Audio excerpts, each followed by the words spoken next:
मेरा पहला पीरियड या कोई बीमारी। भावेश की आज ऑफिस में बहुत ही इम्पोर्टेंट मीटिंग थी। उसे ऑफिस जल्दी निकलना था, इसीलिए आज वो सुबह जल्दी से उठा और अपनी बेटी पूजा के लिए ब्रेकफास्ट बनाने लगा। पूजा भी जाग गई थी, लेकिन आज उसे थोड़ी सुस्ती लग रही थी, इसीलिए वो बेड पर ही थी। तभी उसकी नज़र घड़ी पर गई तो उसमें 8 बज गए थे। पूजा, अरे बाप रे, 8 बज गए, पता नहीं क्या हो गया मुझे, आज इतनी देर तक सो रही हूँ।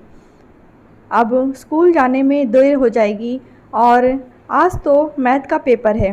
वो जल्दी से उठी और फटाफट तैयार होकर डाइनिंग टेबल पर बैठी ही थी कि उसके पापा उसके लिए ब्रेड लेकर आए।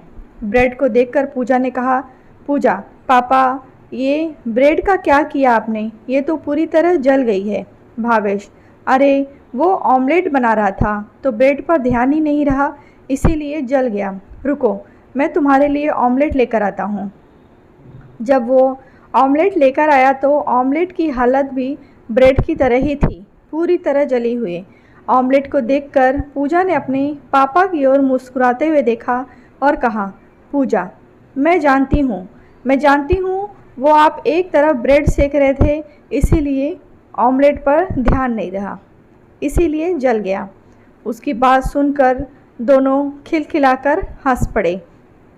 भावेश, सॉरी बेटा, वो क्या है ना कि आज तुम्हारे पापा की एक ज़रूरी मीटिंग है, तो मैं ब्रेकफास्ट कम बना रहा था और मीटिंग के बारे में ज़्यादा सोच रहा था।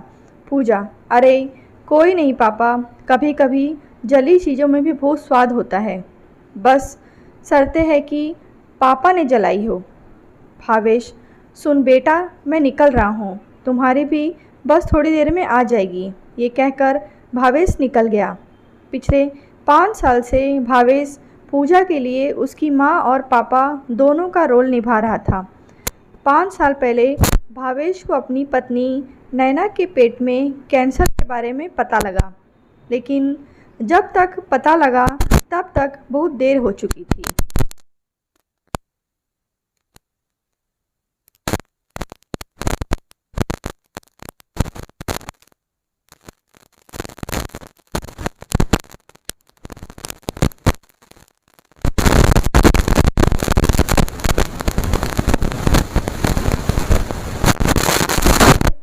कि मुझे जीने नहीं दे रही।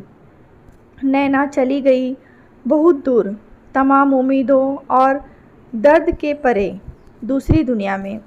उसके जाने के बाद भावेश टूट जाता, लेकिन उसने नैना से वादा किया था कि वो पूजा का पापा भी बनेगा और मम्मी भी।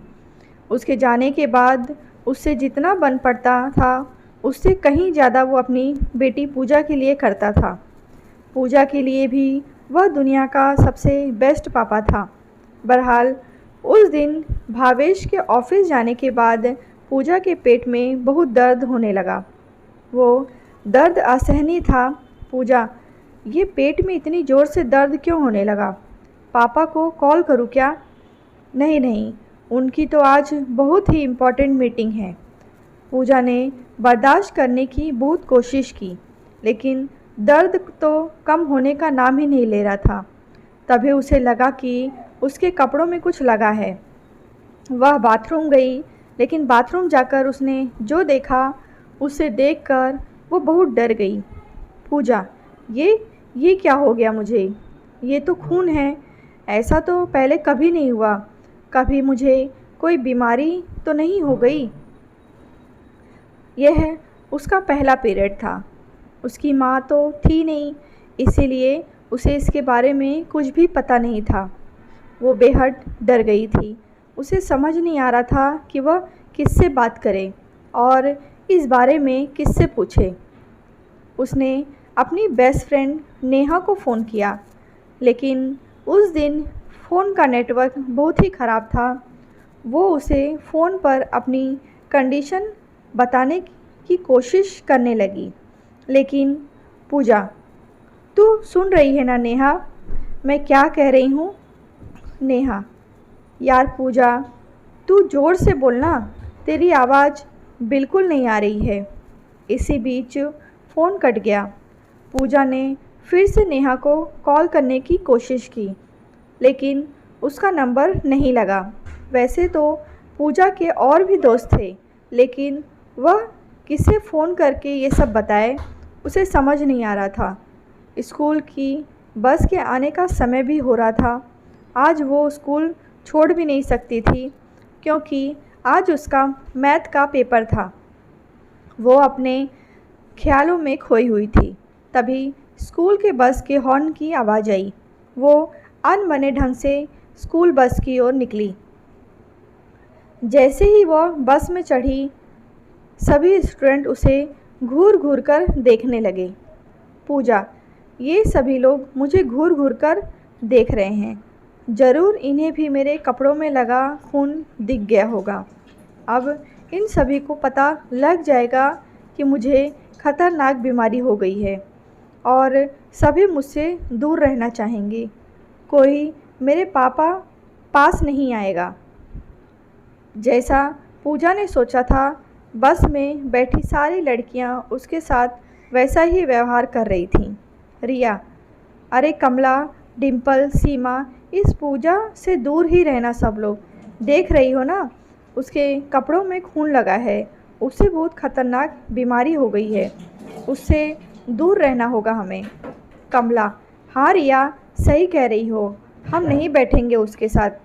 कहीं हमें भी ये बीमारी हो गई तो। पुकार की सीट के बगल में उस दिन बस में कोई नहीं बैठा। उधर जब वो स्कूल पहुंची तो वहाँ भी सभी लोग यही हाल था। सभी उसे घूर घूर कर देख रहे थे और अजीब अजीब बातें कर रहे थे। रिया रोए, बड़ी अंदर की खबर आई हूँ। पूजा न ऊपर जाने वाली है। कमला, ऊपर? ऊपर कहाँ जाएगी? रिया, अरे ऊपर मतलब यमराज के पास, जहाँ उसकी माँ गई है। कमला, पागल है क्या तू? कैसी बातें कर रही है? रिया, अरे मैं सही कह रही हूँ। तुमने नहीं देखा उसके कपड़ों में कितना खून लगा है?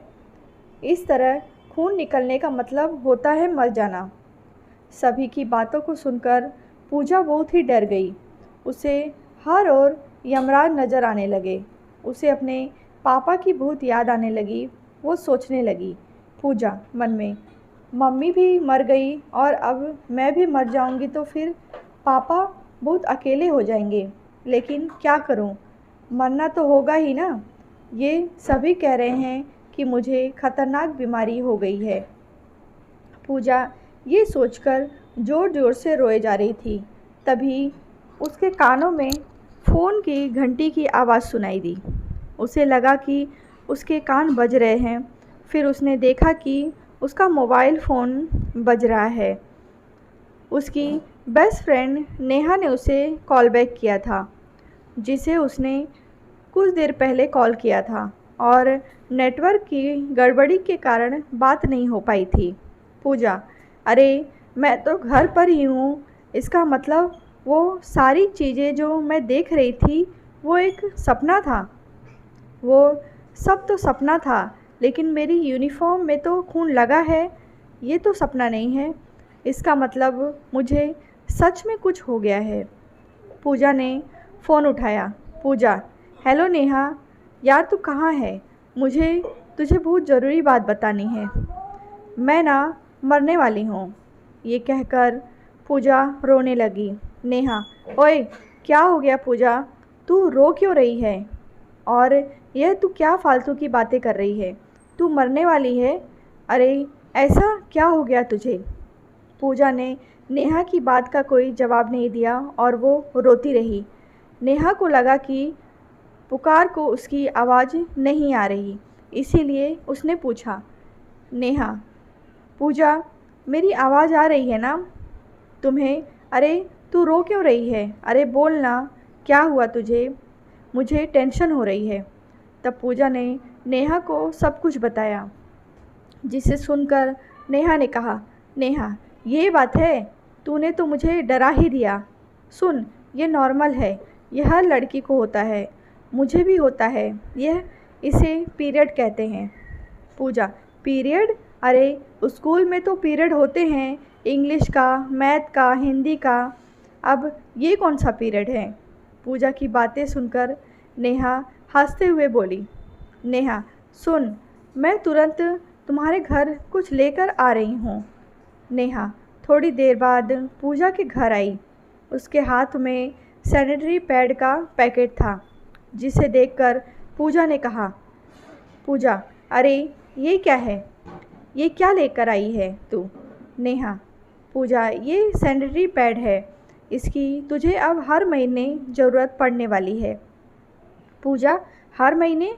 पर ऐसा क्यों? नेहा, देख पूजा, तेरी माँ नहीं है, इसीलिए यह बात मैं तुझे बताती हूँ। ये जो तुझे हो रहा है वह एकदम नॉर्मल है। हर लड़की में 28 दिन का ये चक्र होता है। अब तुम धीरे धीरे वुमेन बन रही हो। पूजा, वुमेन? नेहा, हाँ, सुनो, इन दिनों तुम्हें अपनी साफ़ सफाई का बहुत ध्यान रखना होगा। तुम्हारा मूड भी कभी अच्छा तो कभी ख़राब रहेगा, लेकिन फिर सब नॉर्मल हो जाएगा। और हाँ, इस पैड में सारे इंस्ट्रक्शन दिए हैं, उसे पढ़कर तुम इसे इस्तेमाल करना जान जाओगी।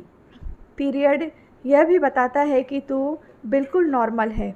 नेहा की बातों को सुनकर पूजा ने उसे गले लगा लिया। दोस्तों, आज भी लड़कियां पीरियड को लेकर ज़्यादा जागरूक नहीं हैं।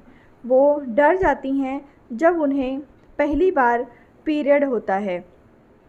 संकोचवश वह किसी से कुछ भी नहीं कह पाती और वो अपने आप को दोषी समझने लगती हैं। आप उन्हें समझाएं, ये तो एक प्रक्रिया है जिसकी हर लड़की को सामना करना पड़ता है और ये बहुत ही सामान्य प्रक्रिया है, इसीलिए डरे नहीं, जागरूक बने। कहानी आपको कैसी लगी है कमेंट बॉक्स में बताएं। कहानी अच्छी लगी हो तो लाइक करें, शेयर करें।